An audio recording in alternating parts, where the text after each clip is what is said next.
السلام عليكم بسم الله الرحمن الرحيم الحمد لله رب العالمين والصلاة والسلام على سيدنا محمد وعلى آله وصحبه أجمعين.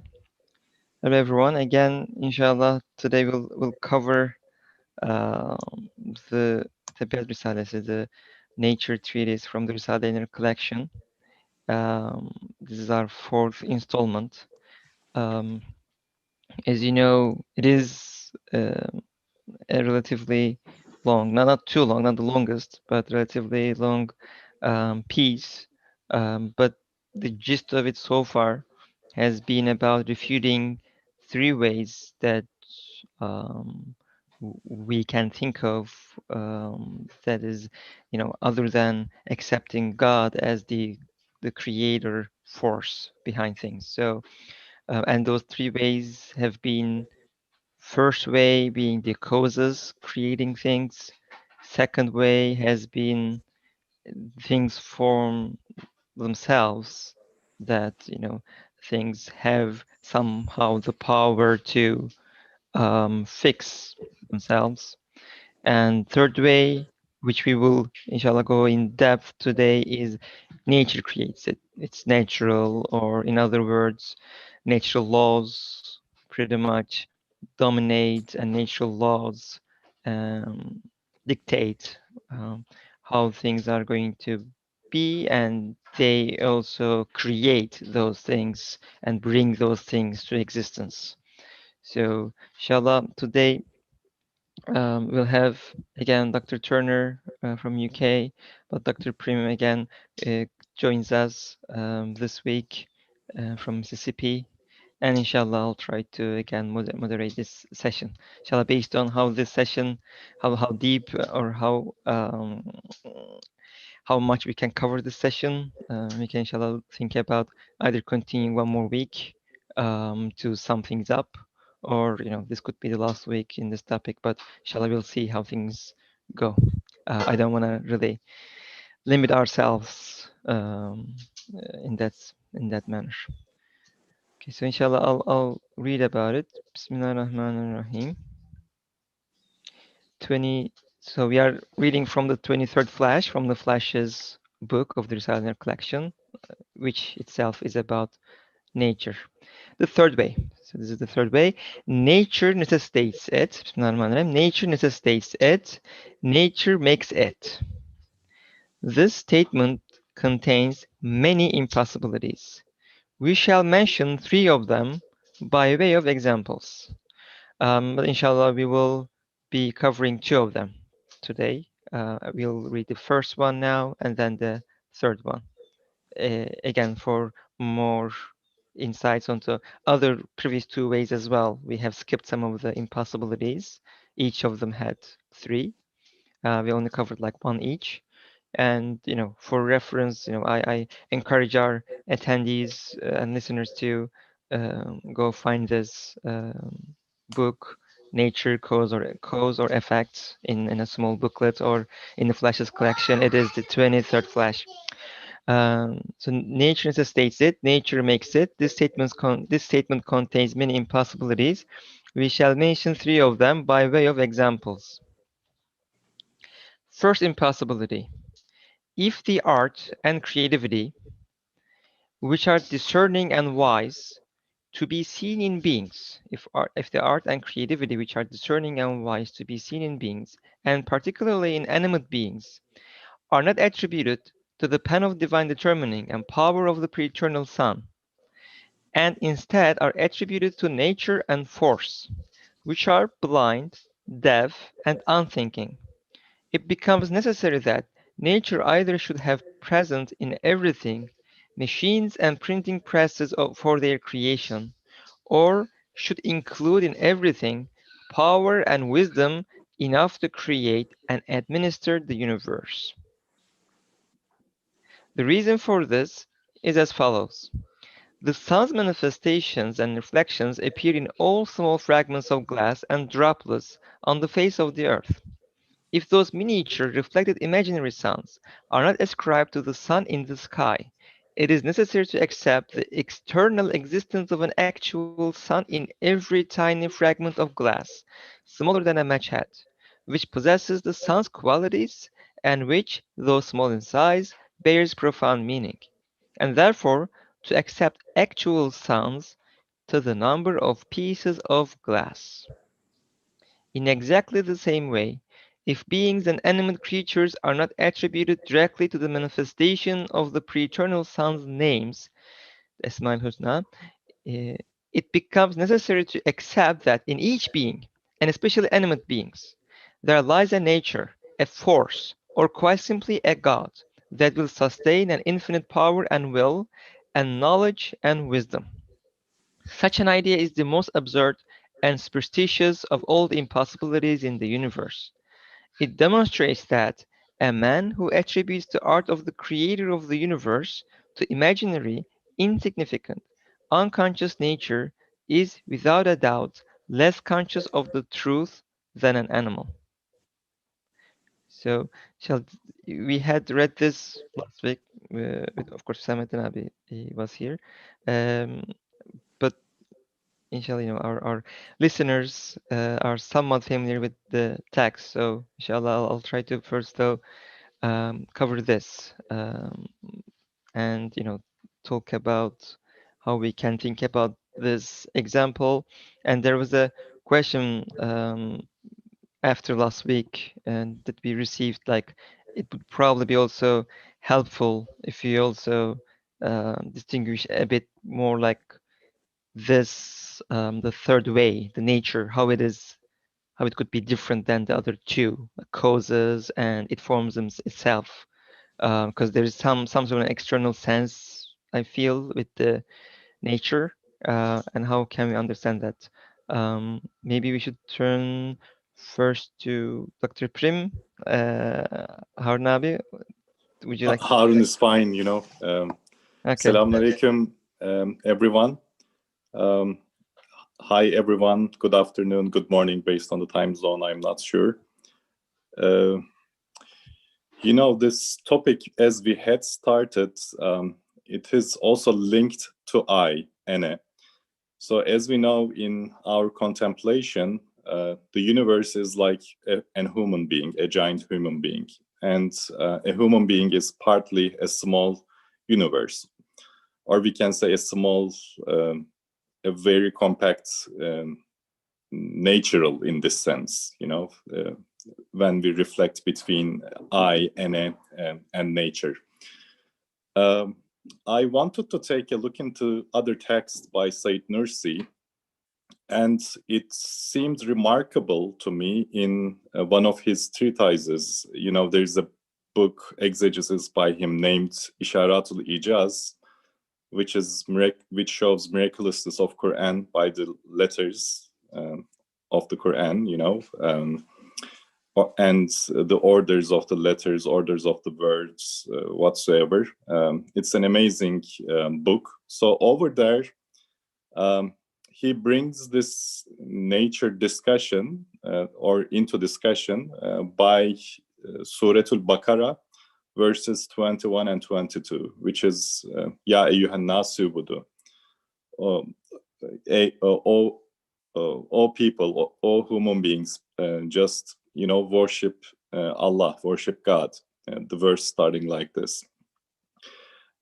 So it is quite remarkable or significant to me that this has very much relationship, in a way. Also, somewhere else, Nursi discusses that he's struggling for his educational lifetime for two idols. One is Ene, the other is nature.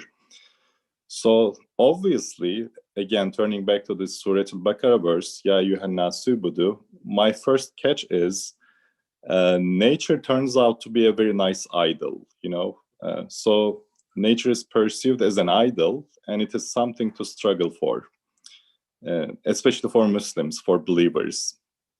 Because I quite have noticed in his parallel writings, also in other texts, for instance, even for Sufi orders or let's say tariqats, Naqshbandi and Qadiri, for Naqshbandi Eskar, Naqshbandi's, remembrance of Allah by the words, repeating, he makes it in a way under the context of curing the disease with respect to ene, whereas Qadiri, which has remembrance louder than the other Sufi order, Naqshbandi, he resembles this, likens this in a way to delete, let's say, spoils of the nature. So he pretty much, in any context, Nursi is clear that ene and nature are pretty much kind of taking us to the same reality, which is in a way worshipping idols. And this worshipping idols topic is, I think it's something to be discussed a little bit further. I just want to start discussion like this. Colin Hocam can just get around this much better. Okay. So, Koen Hocam, would you like to add like this concept of ana in the human, maybe being a counterpart almost to the nafs, I guess, in some contexts, like being a counterpart to nature in the universe, and how we can understand that, and understanding again nature as an Because, idol. you know, here, even at the start of this text we just read, first impossibility, we see it is talking about the attributes of Allah, which is given to nature. So it's pretty Correct. much, very much in relation to just giving agency to anything other than Allah, you know. But yeah, that's a great point. Like having these two internal and external idol in one sense. This is a great explanation of like I guess each person feels that within themselves. So Konajam, would you like to add to that and also further open up this concept of nature, how it comes down to be an idol for humans? Yeah. Bismillah ar-Rahman ar-Rahim. I think what Harun is getting at is that, you know, in order to be able to secure our own sense of agency over our own actions, then we have to attribute agency to other things, and to other people. Ustad Nursi talks about stealing a coin from the treasury. If you want to steal a coin from the treasury, you have to allow others to steal as well, so that you justify your own your own your own taking of money that's not yours. So you're attributing to yourself something which doesn't belong to you. You're appropriating to yourself something which doesn't belong to you. And this is what we do when we attribute um, to causes or attribute to nature. All of these three propositions, actually, causes create, nature creates, and things form themselves, I think are attempts at deflection. They are attempts at justification of personal agency by allowing other things also to own their own actions and to be agents in their own names. So, yeah, I think Harun makes a very good point. Yeah, thank you.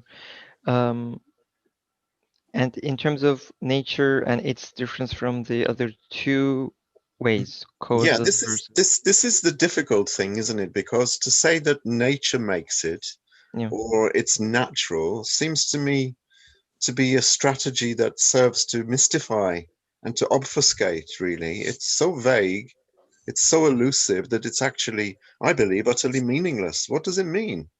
Does it mean that we have to ascribe creatorship to this vast entity which people call nature, i.e., the things that we see outside our window? I don't think it's that. Um, that's one understanding of what nature is. Do they mean, when they say nature, do they mean forces? Again, another very elusive, ambiguous term. Do they mean natural laws? And again, that's highly problematic given that natural laws don't actually have external existence. So, what do people mean when they say nature?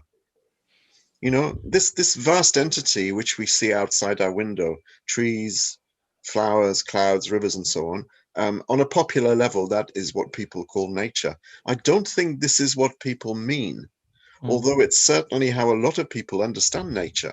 If you say to the average English speaking person nature, They will say, oh yes, nature, trees and valleys and rivers and clouds and all of everything that's outside, everything that's not humanly mediated, not humanly made. So clearly to believe that nature creates things is like believing that, the ingredients of your food cupboard all together come, you know, collude to create the different meals that we have. And, if you ask who created your dinner, the answer would be, oh, food created it.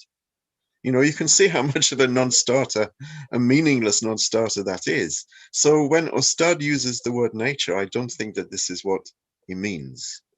Um, Furthermore, if you talk about nature as though it were a person, Mother Nature, it's a reification fallacy because nature is not a thing and it's not a person, of which creativity may be predicated. So Colin it's Hocam, at this yes, point, can we say, for instance, when you say Mother Nature, I think people see some reality, like mother. What is mother? Mother has a compassion.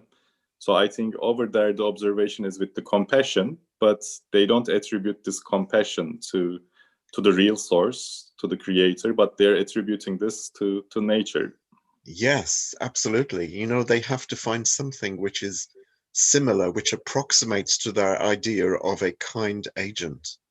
And what is kinder than one's mother? Who is kinder than one's mother? But then when it comes to, the spectacles that we see in nature of lions tearing apart deer, and predators, swooping down onto their prey, then Mother Nature doesn't seem quite so generous and quite so compassionate. So there's a lot of contradiction there. But I'm not sure what most people mean when they say nature. And I think that's how the architects of modernity like it. They like it to be something that is, obfuscatory, really, that Mm. obfuscates and that mystifies, so that people don't really need to ask too many probing questions. Of course, the third proposition, I think, looks at causation from a different angle. And we know that the word tabi'ah was used in classical Muslim philosophy. And I think we mentioned last time, like people like Ibn Sina, and many other neo Platonists, nature was that essential substance or that essential first principle for the essential movement of whatever it was that nature is in. Everything has a nature, everything has an inherent nature, which is necessary for that thing to go through changes and for that thing to actually persist. So this is Aristotelian. We know this. It's the Aristotelian view that every single artifact has its own nature. Ibn Mm. Sina described nature as a sabab, as a cause, because it is the essential principle, according to him, a principle of motion to the thing in which it inheres. He also describes nature as a force. So basically, he has taken from the Greek philosophers, unfortunately, and he has tried to attach that to some kind of Islamic cosmology. Um, and we end up with something which is very, very Greek, very Aristotelian, the natural disposition of a being, which determines its form and behavior. And Ostad, in his example, which hopefully we will go on to see, and maybe Harun could tell us a bit more about it later, the sun example, the sun as a metaphor, Yeah. and Ostad Nursi uses it a lot. And in the context of nature, he uses it in a very propitious way. And maybe we can go on to talk about that shortly. But I think that will Mhm. shed some light, and that's not an intended pun there, since it's the sun. That should shed a little bit of light on this whole issue of nature. Is nature something which is inherent in the artifact, in the item, in the atom, in the thing? Because this is what I think the philosophers mean when they talk Mm. about nature. Okay. Yeah. I think it's a I- wonderful point, talking about this essential points called nature by philosophers. And also, what I see in Ustad Said Nursi's writings, he clearly mentions this. He uses the word ille, which is the main cause. So he says, kind of, you see, nature works. It has some features, but these features, this essence, cannot be the main cause of anything. It cannot be ille. So he uses the word ille. So yes, it is true. We see everything has nature, some essential features within itself, but these are not enough, or these are not the main causes in order to produce anything which is full of wisdom, full of consciousness, full of will, at least. And even at this point, Kalın Hocam, you just brought my attention. You know, these Greek philosophers, they are distributing names of Allah to gods. You know, we know, let's say, God of love, God of war, God of, let's say, nature. So this Hercules, Zeus, whatsoever, these Greek gods, you know, actually, when we look at the essence of these Greek gods, they look pretty much the names of Allah. So in a way, Greek philosophers just sense a reality, but since they're kind of ignorant to the point, except the ones like Socrates whatsoever, looks like they are just distributing the attributes of Allah, names of Allah, to some, let's say, imaginary gods. This is one way of reflecting, you know. The other contemporary, we see, for instance, the philosophy of pantheism. So pantheism just gives all in a place, like they see reflections, beauties, everything. So they see all the attributes of Allah, but they don't give this attribute to Allah, God. They just say that this is because of nature in general. So from Greek to postmodern pantheism, let's say, it's kind of, one is distributing, the other is collapsing everything in a single imaginary entity. I think they are very similar in terms of, again, ya eyyuhen nas ubudu. It is kind of a way for worshipping different idols at different levels. So Harun abi, in the context of this example though, with the sun, how should we understand that? Because it is what you have been saying is similar in one sense to this example, right? Like there is sun and it's shining on everything, and and there is that connection, and that if you cut that connection, you have to, I guess, right? Can we say that it is actually by cutting that connection and seeing everything with such certain qualities and attributes, which can only be attributed to a divine being, and if the assumption, if someone like, I don't know, the philosophers are, or this modern day atheists, right? If they do not accept, or they want to accept one creator, because what appears here is that they have to accept all the things, all the natural things, to be gods themselves, in order to be able to explain things in some sense. So can we like marry your examples with this example that is given here with the sun and the things around us? Absolutely. So in line, you know, Ustad Said Nursi's this sun reflection example helps us a lot. You know, it's a, how to say, we say in Turkish sehli mümteni. It's kind of a very compact example, and it cannot be shorter or in any sense. You know, it's amazing. So it helps us a lot, you know, with small wording or small examples. So yes, when we look at here in the example of reflection of sun's attributes such as heat, color, we see these features in every droplet or any object which is kind of eligible or talented to reflect these features. We see everything, on everything, these reflections, including droplets, including pieces of glass. So one explanation, you know, these features just belong to these small particles. Of course, it is nonsense to all of us. in this example.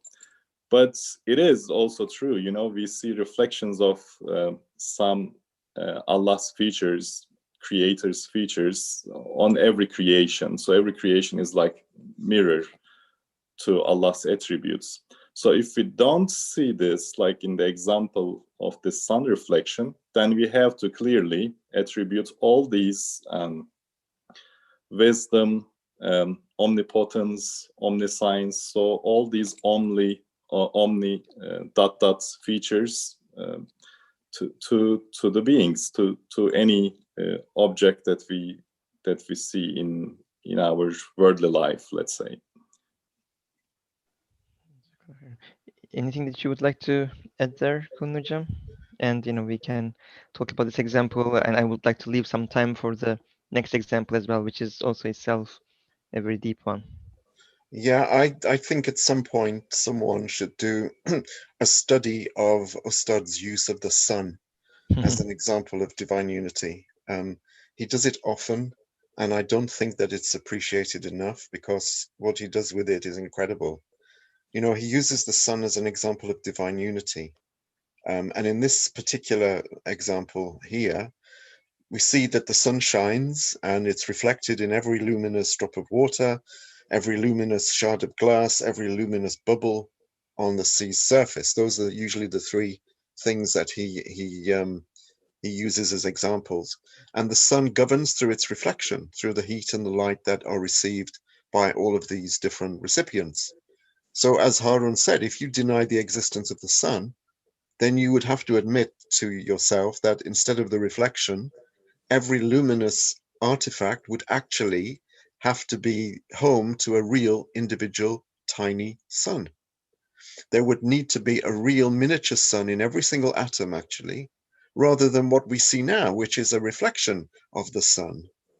And that real individual tiny sun would have to do everything that the actual single sun does through the mystery of divine unity. So every single tiny sun would have to be capable of everything that the single actual sun is capable of. So where it relates to nature is that to posit the existence of some kind of innate nature in an item, in an artifact, is to say that the artifact itself is the possessor of all the names and attributes of God. Because in the absence of God, each atom has to be God. In the absence of one single, unique, singular God who creates all things and who has absolute knowledge and power, each atom itself, despite its createdness, despite its limitations, despite its finitude, despite being transient and ephemeral, it would have to do the work of God. Because what happens in a single atom in my eye, for example, is connected to what happens to a single atom in my foot, thanks to the circulation of blood. And so every single atom would have to have a comprehensive knowledge of the whole system. And the key here is interconnectedness and interdependence. So every single atom would have to possess attributes of perfection which are infinite and absolute. Now, do we attribute perfection to one being who, like the sun, can be with all things at all times through the mystery of unity? Or do we ascribe, as Harun was saying, do we ascribe that one being's attributes to an infinite number of beings, all of whom are characterized by finitude, limitation, createdness, and so on? I think that is the key here. This example of divine unity that Ostad uses with the sun is perfect to show how bankrupt this idea of nature actually is. Okay, thanks. Yeah, this is great. And especially like as you pointed out, right, in everything there is an infinite power, will, knowledge, and wisdom. It's not only knowledge, which we will actually cover a bit in the next example, right? Like even if we see shreds of or signs of knowledge, of some written knowledge in things, it is not, as you said, um, you know, that it doesn't. It should also have. It must also have power and will and wisdom. That perfectness that can only be attributed to God. And I Um, want to add at this Go ahead. point, it is very critical to understand Allah by Esmail Husna.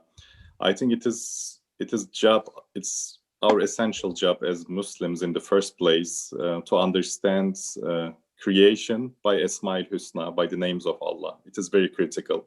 Ahsan, I want to Ahsan, address absolutely.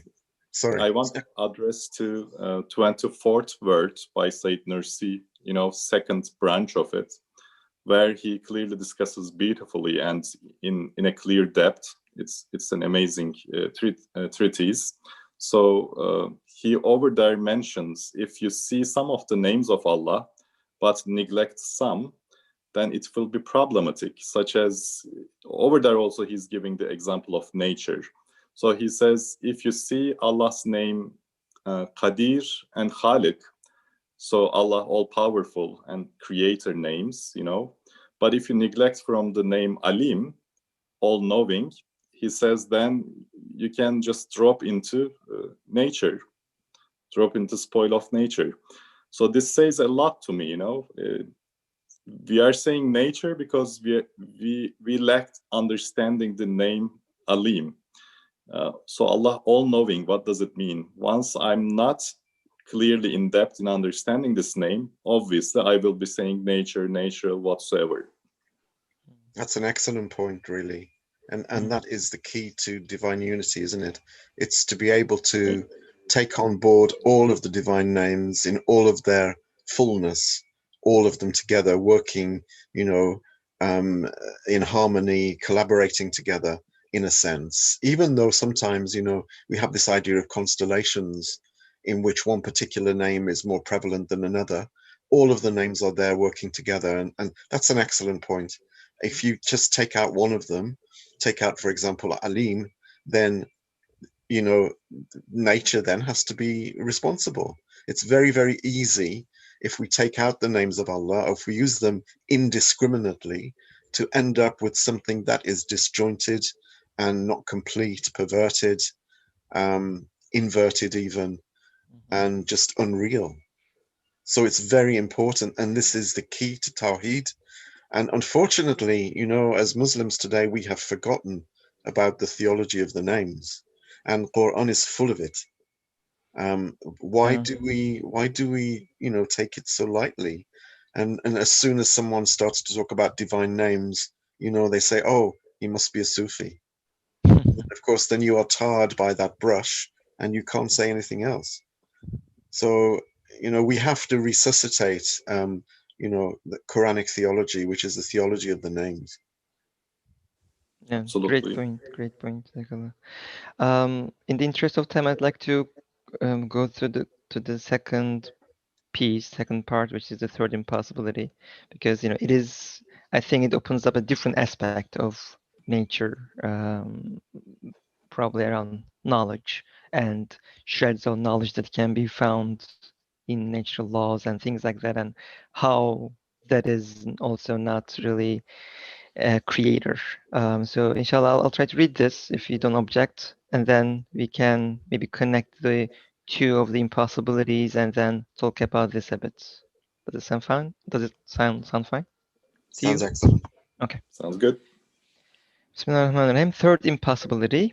The following two comparisons, which are included in other parts of the Risale-i Nur, explain this impossibility. So inshallah, we will read only the first comparison of these two comparisons. Again, for more details, our listeners can go to the 23rd flash in the Risale-i Nur collection. A wild savage entered a palace which had been built in an empty desert and completed and adorned with all the fruits of civilization. He cast an eye over its interior and saw thousands of well-proportioned and artistically fashioned objects. Out of his boorishness and lack of intelligence, he said, "No one from outside had a hand in this. One of the objects from inside must have made this palace, together with all of its contents." And he started to investigate. But it did not appear possible, even to his untaught intelligence, that anything he had looked at could have made those things. Later, he saw a notebook in which had been written the plan and program of the palace's construction, an index of its contents, and the rules of its administration. For sure, the notebook too, which was without hand, eye, or implement, like the rest of the objects in the palace, was completely lacking the ability to construct and decorate the palace. But since he saw that in comparison with all the other things, the notebook was related to the whole palace by reason by reason of its including all its theoretical laws, he was obliged to say, there, it is this notebook that has organized, ordered, and adorned the palace, and has fashioned all these objects and set them in their places. He transformed his uncouthness into ludicrous jabber. Thus, exactly like this comparison, a boor who subscribed to naturalist thought, which denies God, entered the palace of the universe, which is infinitely more well ordered, more perfect, and everywhere full of miraculous instances of wisdom than the palace in the comparison. Not thinking that it was the work of art of the necessarily existent one, Allah subhanahu wa ta'ala, who is outside the sphere of contingency, and shunning that idea, he saw a collection of the laws of divine practice and an index of dominical art, which are like a slate for writing and erasing of divine determining, qadar, in the sphere of contingency. And like a constantly changing notebook for the laws of the functioning of divine power, and are extremely mistakenly and erroneously given the name nature. And he said, these things require a cause, and nothing else appears to have the relationship with everything that this notebook has. It is true that reason will in no way accept that this unseeing, unconscious, and powerless notebook could carry out this creation, which is the work of an absolute lordship and requires infinite power. But since I do not recognize the eternal maker, the most plausible explanation is to say the notebook made it and makes it, so I shall say that. To which we reply, you mistaken unfortunate, your foolishness exceeds anything imaginable. Lift your head out of the swamp of nature and look beyond yourself. See an all glorious maker to whom all beings from particles to planets testify with their different tongues, and to whom they point with their fingers. Behold the manifestation of the pre-eternal inscriber, who fashions the palace and who writes its program in the notebook. Study his decree, listen to the Quran, be delivered from your delirious raving. So this was the third impossibility and This first is a example. lot. This is huge, huh? This is a big one, but it is, I think, a comprehensive example of how um, how some of the atheistic thinkers, I guess, or someone who does not want to believe in God is trying to explain things in the universe. So, um, who would like to go first? I think this is the easiest of the three to knock down, really. Oh, go ahead. Um, so I'll allow Harun to knock it down. All right. But then, Hocam, I can just provide. I had taken some notes from İşaratul İcaz, the verses that I mentioned. Yes. Over there, Ustad Said Nursi mentioning two key terms to me. One is shallow looking, nazar-ı sathi, how to translate, Yeah. Superficial, maybe. Superficial look. glance or something. Superficial glance, let's say. One thing he's mentioning, superficial glance, nazar-ı sathi. And the other is tebe-i nazar, how to say this, a secondary perspective. So he's using these two key terms. Like naturalists just attribute these to the notebook in this example because of this, this perspective, these two keywords, nazar sathi and tebe nazar, two things.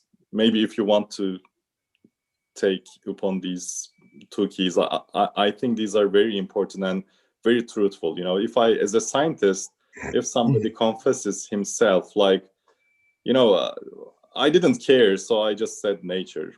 that's fine. This is the explanation. But if he cares and looks into it deliberately, then it's impossible to say that the notebook does it, as in this example. I think if you used to people who are not, obsessed with science, or who are not mystified by science, and who feel insecure really because they don't know anything about science, but they know what wonderful things that science can do.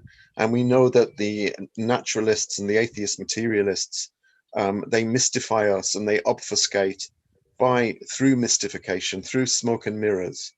And we know, like the magicians at the time of Pharaoh, it is just smoke and mirrors. It's just, as you say, if you only have a superficial glance at these issues, then you will, first of all, take as gospel the words who are spoken by your intellectual betters. And of course, the scientists know everything, don't they? For most people, science, of course, it's sacrilege to even suggest that science may be wrong or scientists may be wrong. They've got us into such a state that we are ready to accept anything that scientists say and anything that comes with the rubber stamp of science. And therefore, when people talk about the laws of nature, there you also have the word law again, and that kind of solidifies the whole thing in our minds, because if it's a law, then it must be right. The laws of nature, they are responsible. Now, if you suggest that the laws of nature don't actually have external existence, because laws are something which are abstracted from our observation of events, laws don't actually exist. They have no external existence. So you can't point to a law, it's impossible. Now, people are ready to accept that, but if we popularize the example and say, okay, imagine you have a cookbook with lots of recipes in. Would you accept that this cookbook is responsible for making your dinner? I don't think anyone would accept that. It would seem completely outlandish and, completely fantastic for such a thing to happen. It would be impossible. Now, if you can extrapolate from that and then maybe map that onto the whole issue of science, to say that laws are responsible for the creation of the universe, laws which don't have any existence, which have no external existence. And again, it's a reification fallacy because they're not a person and they're not a thing even. How can you attribute creation to things which don't exist?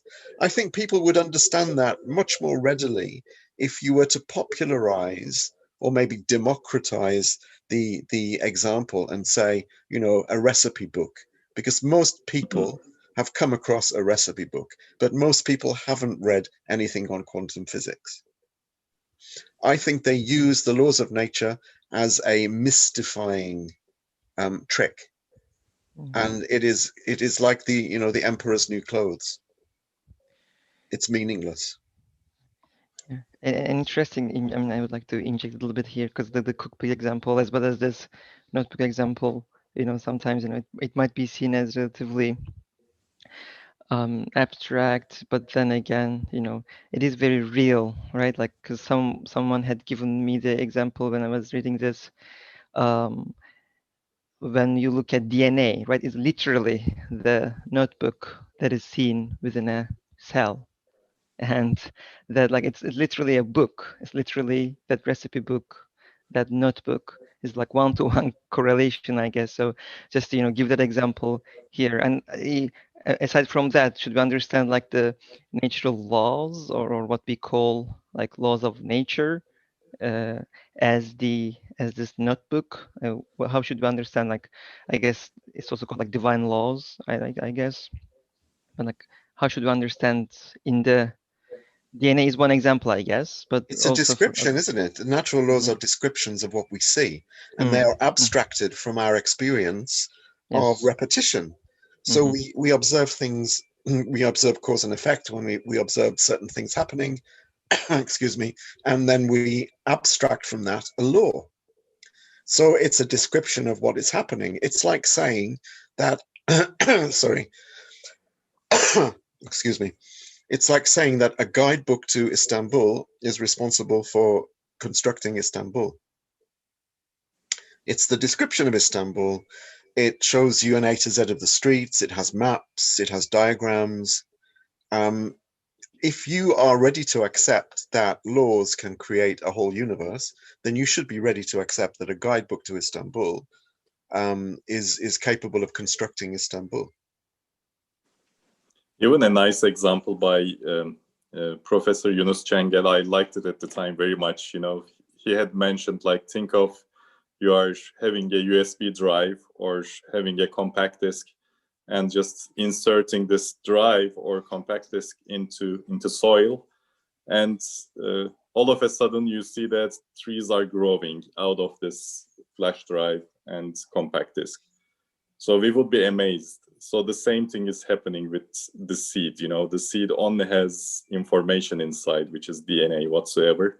So when you put this DNA recipe notebook inside the soil, all of a sudden you see that the machinery popped up, just produced something beautiful, meaningful, colorful, smelly in a good sense. So how it's come? ridiculous. It's a magic. Absolutely ridiculous, And I think one of the problems is that when they talk about creation, they try to always drag us back to this, extremely distant point in the past, where no one was there to actually witness anything, and they can actually use this. They capitalize on that fact to say, well, we can't say what happened then. We have no idea what happened then. And that instantly obfuscates and instantly puts clouds around it to make it even more obscure, even more abstract, even more elusive. When in actual fact, what we should be talking about is creation in the here and now. Who is creating my cherry tree at this moment? Because my cherry tree is undergoing changes and transformations and revolutions all of the time. Are the laws responsible for those things which are happening right now in front of my eyes? Let's not worry about 16 billion years in the past, which is far too distant and far too abstract a situation for us to worry about. It's very easy to mystify and to trick people when you're talking about 16 billion years ago. And in the end, people just get so frustrated, they just throw up their hands and say, well, who cares anyway? It's so long ago. It doesn't really matter, does it? Well, of course it matters. But let's not talk about 16 billion years ago. Let's talk about here and now. Who is creating your body as we speak? Yeah. Very difficult for them to answer. And they'll say, oh, it's natural. Don't think about it. Yeah. It's natural. Don't worry. Don't worry yourself. Enjoy Yeah. life. It's natural. Right. And that's a great point. And I guess I'd like to spend maybe a few minutes on this psyche, right? Like why someone would like to do that. I guess there are a few examples and a few discussions about this in the past weeks. One of our audience has written during the week about this as giving examples from some other places, in from the second word, like that person considers all his ease and enjoyment to lie in not thinking of him, or in the eighth word about two brothers going into two different directions and one choosing to the left road because lack of restraints. So is it because really the easiness, or apparent easiness, that someone would just call it that, would like to accept nature as the creator force? Is it because it's easy, um, or apparently easy? Can we say this, or is there any other reason? I guess we also talked about their pride in some sense, ascribing themselves something. But is it also easy for the mind to just not think of it, or is it really hard?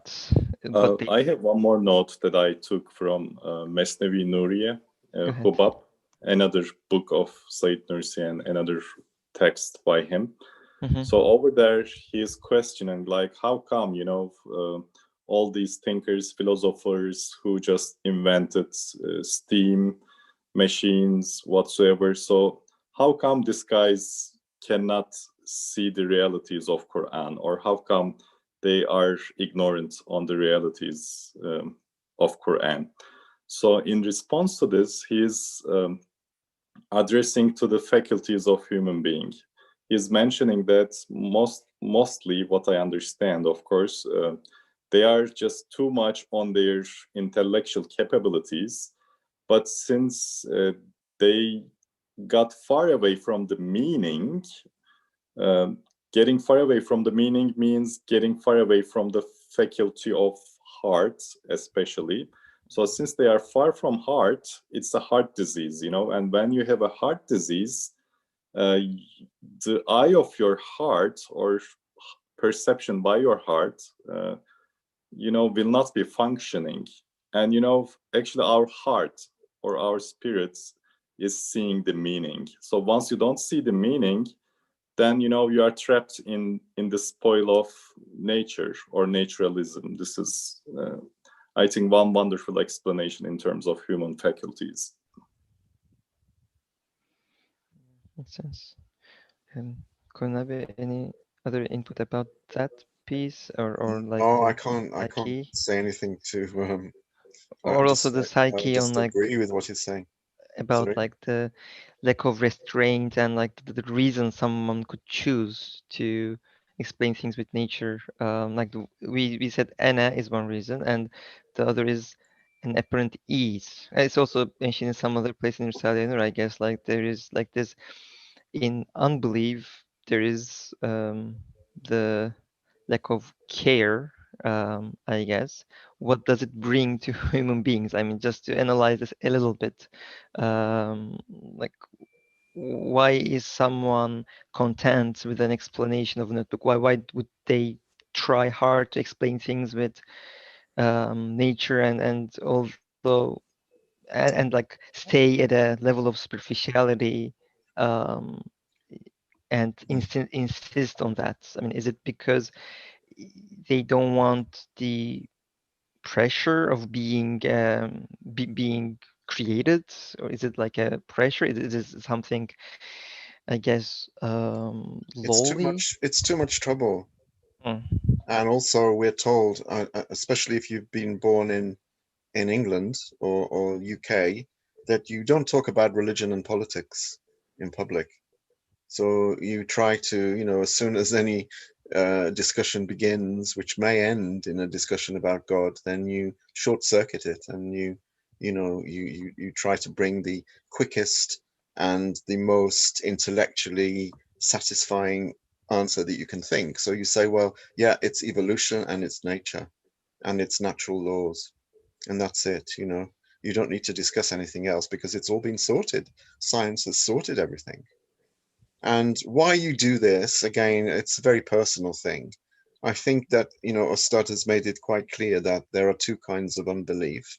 mm, One is the acceptance of non existence, which it describes or characterizes those who are, well, I call them fundamentalist atheists. You know, they have a horse in the race and they want to push their horse forward, and their horse is, atheistic materialism. And this is a very small but very vocal group. The people like Dawkins and Lawrence Krauss and other people who are self-avowedly atheistic, but they are very fundamentalist as well. They're very vocal. And then most other people are just can't be bothered. They haven't really given it any thought. There may be a creator, maybe not, but science seems to have answered all the questions. I can't really be bothered to think. There's COVID, there's Brexit, there's job problems, there's all of these things. I just want to, enjoy my life and get through my life with the least possible trouble. So, there's this sort of laziness. They're still culpable for not thinking, but they're not as culpable as the fundamentalist atheists, who are very, very vocal and very aggressive in their atheism. So I think the answer is, for most people, they just can't really be bothered. And thank you. unfortunately, this is not just a problem for unbelievers in Muslim countries. Muslim majority countries, this is a growing problem. Atheism, lazy atheism, and vocational atheism. These are growing currents. Yeah. Um, if there are any questions from the audience, and there are some comments, but if there are any questions, feel free to send them over in the chat. Also, if others who have seen the text before who would like to contribute, feel free to. It's in the last 2 minutes of our discussion. But I think just to I'd like to, if not though, I'd like to give a quick summary of my understanding of this part, and it is connected to other parts. I mean, what I can say, and I'd like either confirmation or objection from our speakers, is that, and it's almost like the nature, what we call nature, is a description of a behavior, or what we call a law, right? I mean, we could call it divine practices, uh, divine practices which we collect, right? Like it's a body of or as mm, or a sign to a source of knowledge. So, and it is like a set of divine laws, for example, and then its difference from the causes and the its forming themselves is that it is a bit external in my view. Like it is almost seen as there is this body of knowledge or body of laws that everything has to abide, and the risk, of course, the knowledge or that set of laws is actually pointing towards a universal knowledge, or it's actually the knowledge of the all-knowing God. But since it seems to be pretty um, visible in the universe, somehow that body of knowledge is seen as the creator, or as having a power. I guess someone had given me the example of, like, if you had, the Constitution as a book relying somewhere by itself, it cannot really enforce itself. Or traffic laws, someone else had given the example of traffic laws. You have red lights, but if you always observe the red light stopping the cars, and if you always see that cars stop at red light, and if you say red light makes them stop, I mean, it is true that they stop at red light, but it's not really the red light that makes them stop. It is, they obey, and they have power, they the will to obey, and they stop at the red light. So it was almost like this comparison, that external thing, that body of knowledge laws, which is seen as the the effect, but of course, the example given is like deaf, and it powerless, and without any will. So is it that like the difference of, like, the nature, how nature is seen as an effect, is that somehow naming a set of laws is seen as the actor? And can we say that it is of absolute nonsense, because laws by themselves cannot really um, also enforce themselves?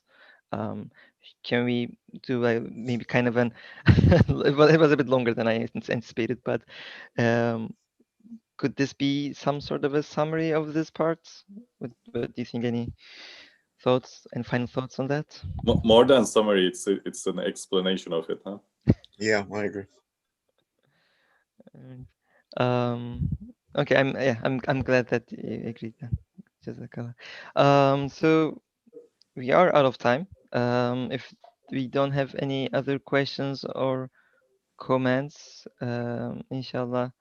And I would like to spend, I think we should probably spend more time. There are actually a few good questions, and we can cover next week, such as, like, why should we accept the fourth way, which is God created everything, Allah subhanahu wa ta'ala created everything.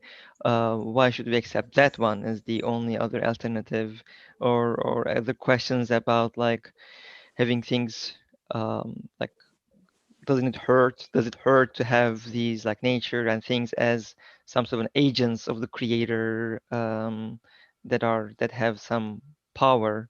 That questions like that that we can go on to answer. And I think next week we can probably spend on that. Any final thoughts from any of you? If not, I'd like to get a prayer from one of you, inshallah. Kalın hocam, please. Mm.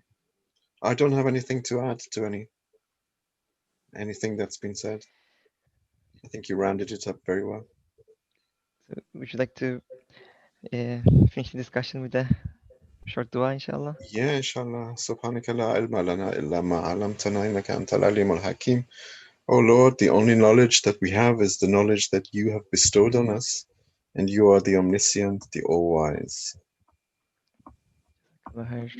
Thank you very much. Thanks all for joining, and inshallah, we'll see you all next week for the final installation of the Peace